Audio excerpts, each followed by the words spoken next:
পূর্বপাঠে আমরা জেনেছি যে ত্রিভুজের শীর্ষবিন্দু থেকে বিপরীত বাহুর ওপর অঙ্কিত লম্ব তিনটি সমবিন্দু, অর্থাৎ লম্ব তিনটি একটি বিন্দুতে মিলিত হয়েছে, অর্থাৎ একটি বিন্দুতে মিলিত হবে।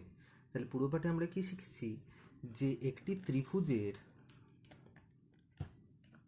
শীর্ষবিন্দু, তিনটি শীর্ষবিন্দু আছে। এটি একটি শীর্ষবিন্দু,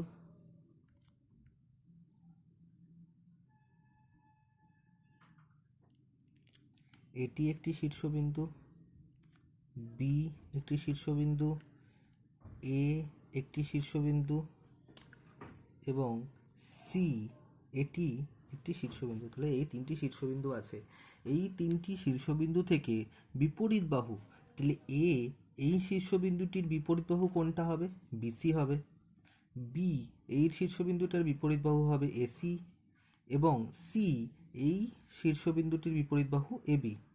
তাহলে এই শীর্ষবিন্দু থেকে বিপরীত বাহুর ওপর যদি আমরা লম্ব অঙ্কন করি, তাহলে সেই লম্ব তিনটি একটি বিন্দুতে মিলিত হবে, অর্থাৎ তারা সমবিন্দু হবে। তাহলে চিত্রটি অঙ্কন করলে আমরা পাবো, তাহলে এ বিন্দু থেকে বিসি বাহুর ওপর যদি আমরা একটি লম্ব অঙ্কন করি, তাহলে এটা এরকম হবে।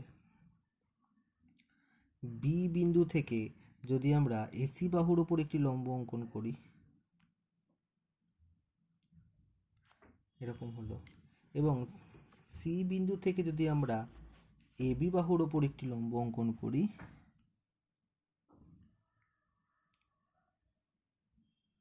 তবে তারা এই একটি বিন্দুতে এসে মিলিত হচ্ছে, অর্থাৎ তারা সমবিন্দু হবে। এটি আমরা পূর্বপাঠে শিখেছি, জেনেছি। এবং এই যে বিন্দুতে মিলিত হচ্ছে তিনটে লম্ব, এই বিন্দুটি কি একটি বিশেষ নাম আছে, সেই বিন্দুটির নাম হলো লম্ব বিন্দু। এটিকে যদি আমরা ও নাম করি, তাহলে এই বিন্দুটাকে আমরা কি বলবো? লম্ব বিন্দু। তাহলে ত্রিভুজের শীর্ষবিন্দু থেকে বিপরীত বাহুর ওপর অঙ্কিত লম্ব তিনটি যে বিন্দুতে এসে মিলিত হবে তাকে আমরা বলবো লম্ব বিন্দু। এইটুকুই। এবার এই লম্ব বিন্দু সংক্রান্ত একটি প্রয়োগ যদি আমরা করি, তাহলে কি পাবো? একটা প্রয়োগ বইয়েই দেওয়া আছে, সেই প্রয়োগটাই আমরা করছি। প্রয়োগটিতে বলা হয়েছে যে এবিসি একটি ত্রিভুজ আছে। ছবিটা আমি আগে এঁকে রেখেছি, দেখতে পাচ্ছ তোমরা। এই এবিসি একটি ত্রিভুজ আছে। এই ত্রিভুজের লম্ববিন্দু ও এই যে নামকরণ করা আছে ও, এটি হচ্ছে লম্ববিন্দু। লম্ববিন্দু অর্থাৎ এই বিন্দু থেকে একটি আমরা লম্ব টেনেছি, বি বিন্দু থেকে এসি এর ওপর একটি লম্ব টেনেছি এবং সি বিন্দু থেকে এবি বাহুর ওপর একটি লম্ব অঙ্কন করেছি।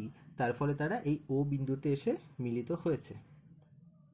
এবার আমাদের বলে দিয়েছে অ্যাঙ্গেল বিওসি। অ্যাঙ্গেল বিওসি মানে কোনটি? তাহলে এই যে বি, এই যে ও এবং এই যে সি, তাহলে এই যে কোণটা আমরা দেখতে পাচ্ছি, এই কোণটা আমাদের অ্যাঙ্গেল বিওসি। তাহলে অ্যাঙ্গেল বিওসি বলে দিয়েছে আমাদের 80 ডিগ্রি। অ্যাঙ্গেল বিওসি আমাদের বলে দিয়েছে 80 ডিগ্রি। তবে আমাদেরকে বের করতে বলেছে অ্যাঙ্গেল বিএসি। অ্যাঙ্গেল বিএসি এর মান আমাদের নির্ণয় করতে বলেছে। বিএসি কোনটা? এই যে বিএসি, অর্থাৎ এই কোণটা কত হবে তার মান আমাদেরকে নির্ণয় করতে বলেছে। তাহলে এটা নির্ণয় করতে গেলে আগে আমরা বুঝি কি করে নির্ণয় করব, তারপর আমরা লিখব। এদের নামকরণ করা হয়নি, এদের নামকরণ আমরা করে দিচ্ছি। এটার নাম দিলাম আমরা ডি, এটার নাম দিলাম ই এই বিন্দুটা, এবং এই বিন্দুটার নাম দিলাম আমরা এফ। তাহলে তোমরা এখানে চিত্রটা ভালো করে দেখলে দেখতে পাবে, এই যে এই কোণটা বের করতে দিয়েছে, আমরা জিজ্ঞাসা চিহ্ন দিয়ে রেখেছি ওর জন্য।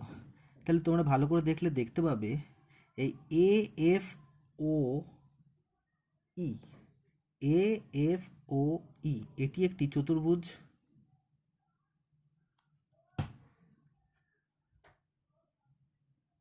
তাহলে এটি একটি চতুর্ভুজ।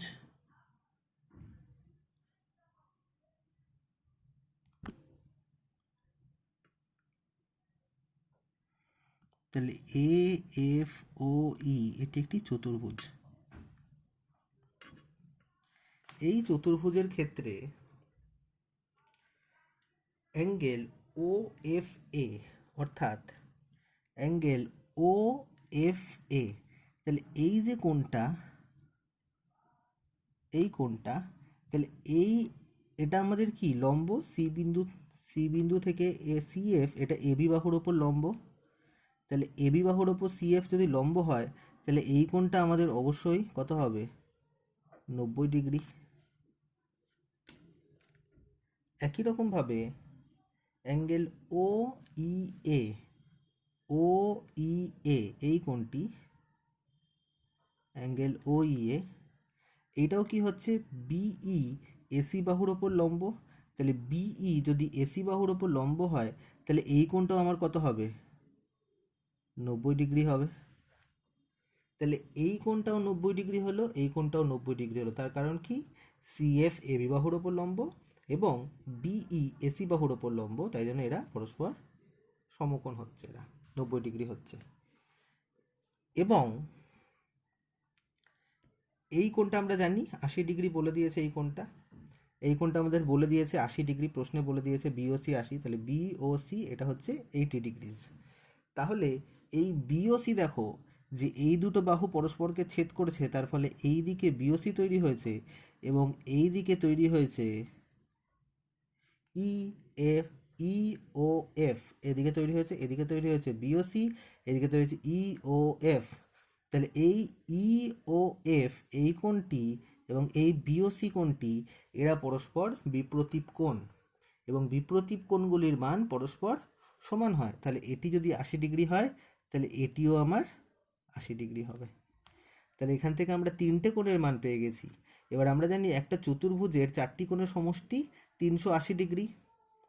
তাহলে মোট এই যে চারটি কোণ তৈরি হয়েছে এই চতুর্ভুজটার মধ্যে, এ এফ ও ই, এই চতুর্ভুজটায় যে চারটি কোণ তৈরি হয়েছে, এ কোণ, এফ কোণ, এটা ও কোণ, এটা ই কোণ, এই চারটি কোণের সমষ্টি হবে হচ্ছে আমাদের 360 ডিগ্রি।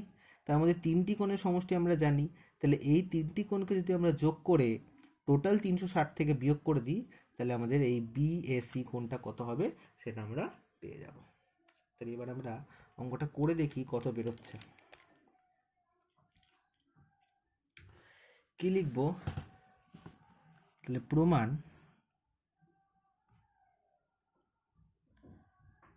প্রমাণ করছি। এবার আমরা কি করে প্রমাণ করছি, এ এফ ও ই চতুর্ভুজের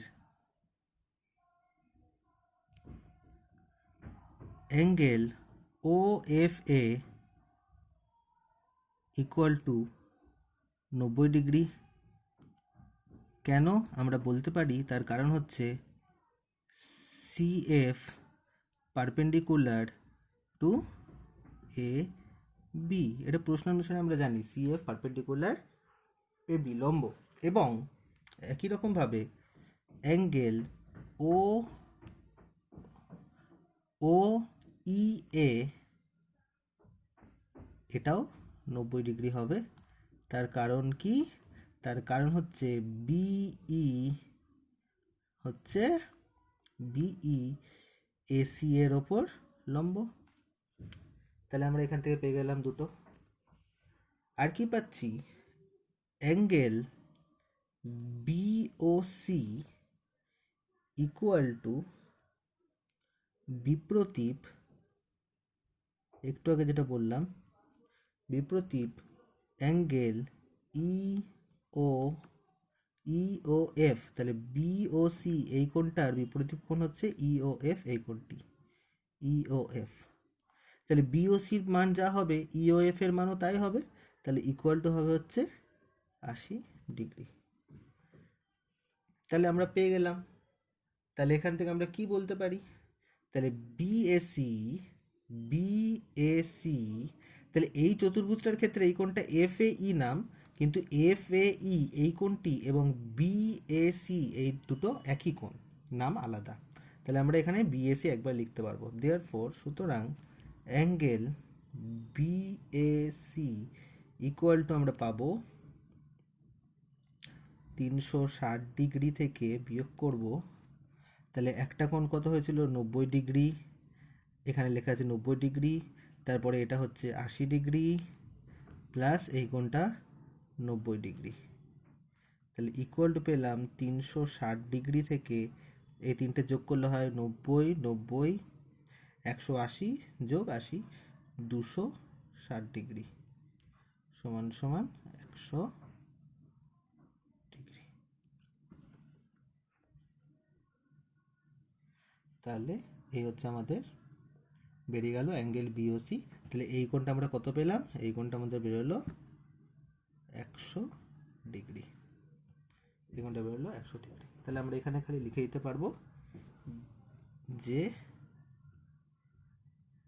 চতুর্ভুজের